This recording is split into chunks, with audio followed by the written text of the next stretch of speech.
Okay, so today we're going to be talking about free fall. Basically, free fall is just when we're talking about an object that's moving because gravity's pulling on it, and only gravity is pulling on it. So, things that we're going to ignore when we're saying it's only being affected by gravity, things like air resistance. So, we just forget about air in general. There's no lift. So there's no wings, there's no thrust, there's nothing pushing it upward. So objects that would be in free fall would be things like, the lab that we did, we dropped balls. Other objects that would be in free fall would be things like rain, skydivers. So if a skydiver is falling without the parachute open, he would be in free fall, or she would be in free fall. Once they open up their parachute, then they would not be in free fall because we would have a lot of air resistance that would slow them down. So once that parachute is open, they're no longer in free fall.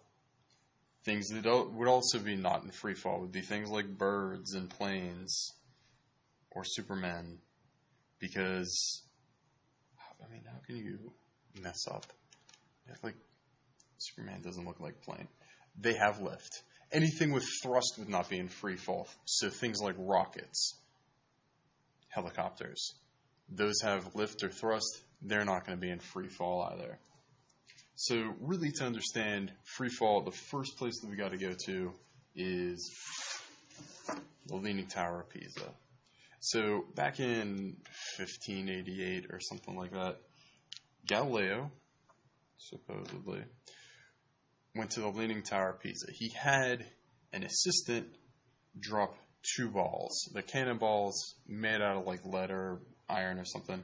One's, let's call it kilograms. They would be using something different because kilograms weren't invented back then, but one's twice as massive as the other. So let's go ahead and see what happens when that happens. So,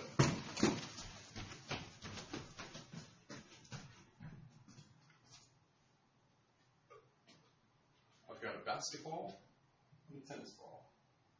Basketball is about 10 times more massive than the tennis ball is. Tennis ball is about 50 grams, basketball is about 500. If I drop them both at the same height, at the same time, they will land at the same time. Now, Aristotle believed that this one would land, the basketball would land 10 times sooner because it's 10 times heavier, so it's being pulled down 10 times harder. But that's not what we see. They land at the same time every time. So,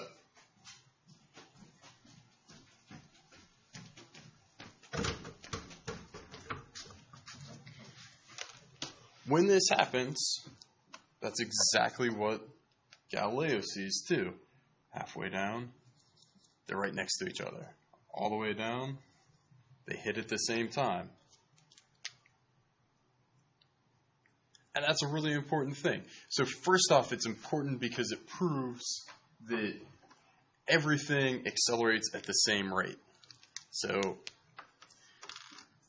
everything accelerates the same.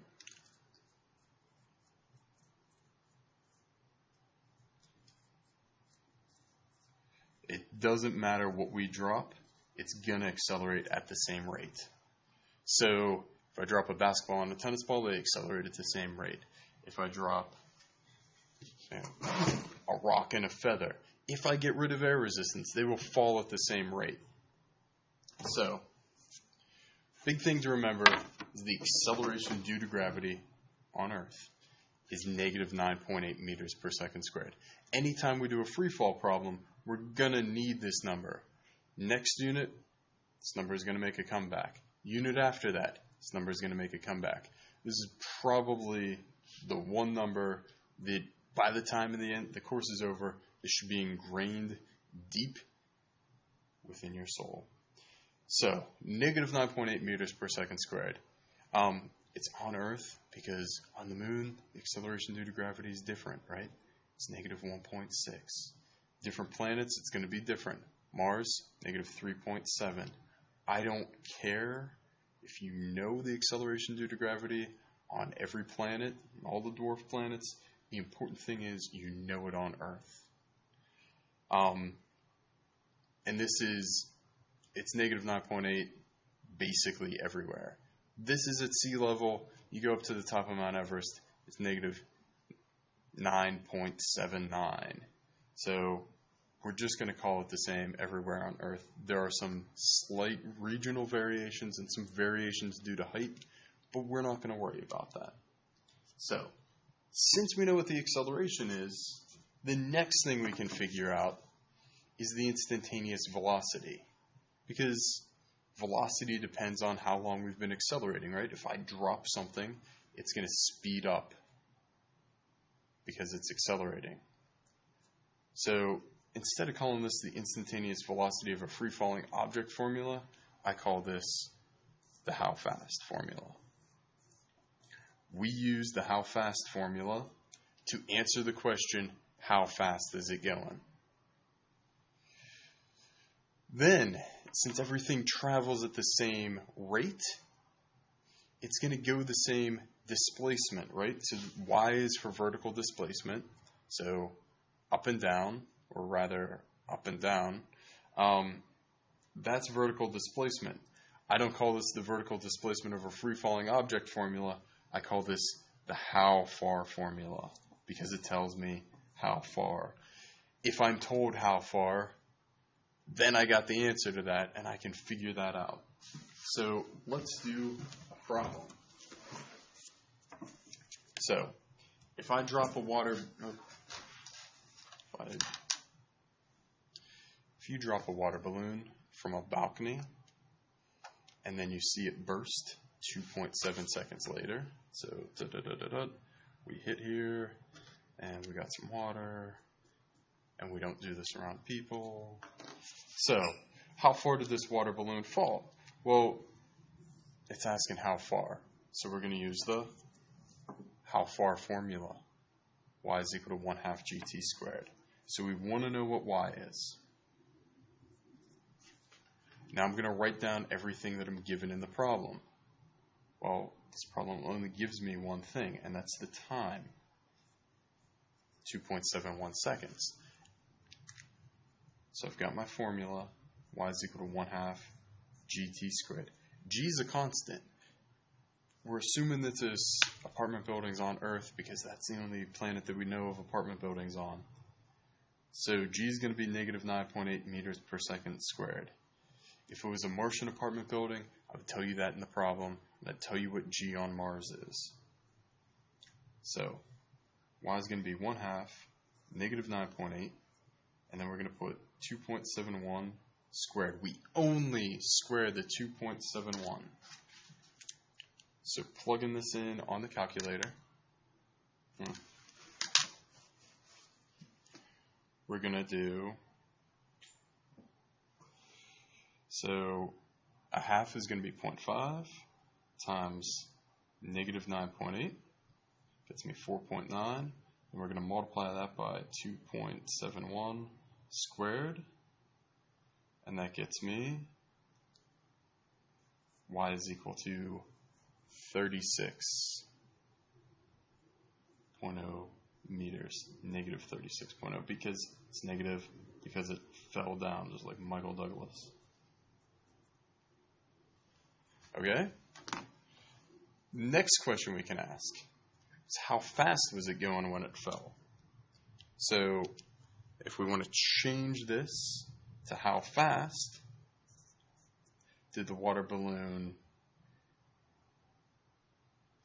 go at impact, well, that means how fast was it going when it hit the ground? So now this becomes not a how far formula, but a how fast formula. Now we're looking for V.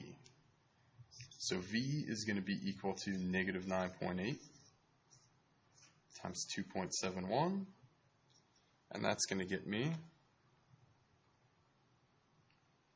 so 9.8 negative times 2.71 gets me negative 26 point, we're going to round that up to 6 because we want just 3 decimal places, or 3 digits. Okay? So those 2 problems would be like your standard free fall problems. If I wanted to go with something a little smidge harder, instead of telling you how far or how much time it took to fall, I would ask you to figure out how far it fell. So let's say the Leaning Tower of Pisa is something like 44.8 meters. So we could ask, how much time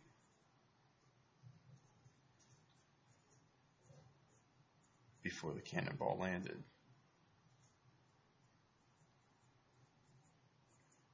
The cannon-ball landed. We could drop a cannon too. It'd land in the same amount of time. Now, all we're given is 44.8. But here's the thing. It didn't fall up 44.8 because things rarely fall up.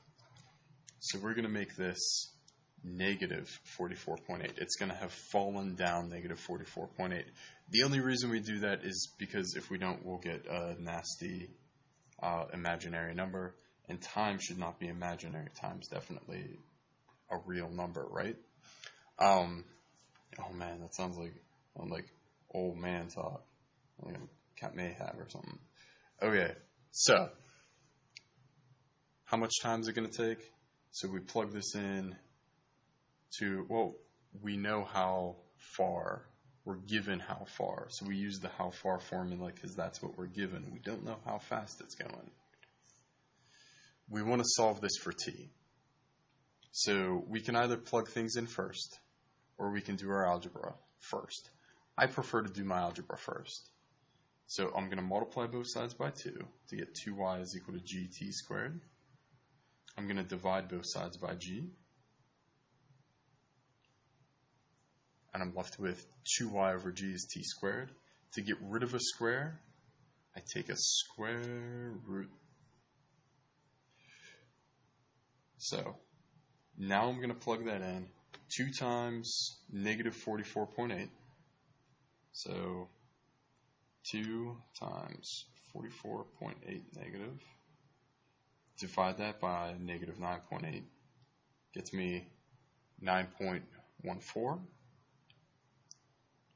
Take the square root of that, and the time is going to be about 3.02 seconds.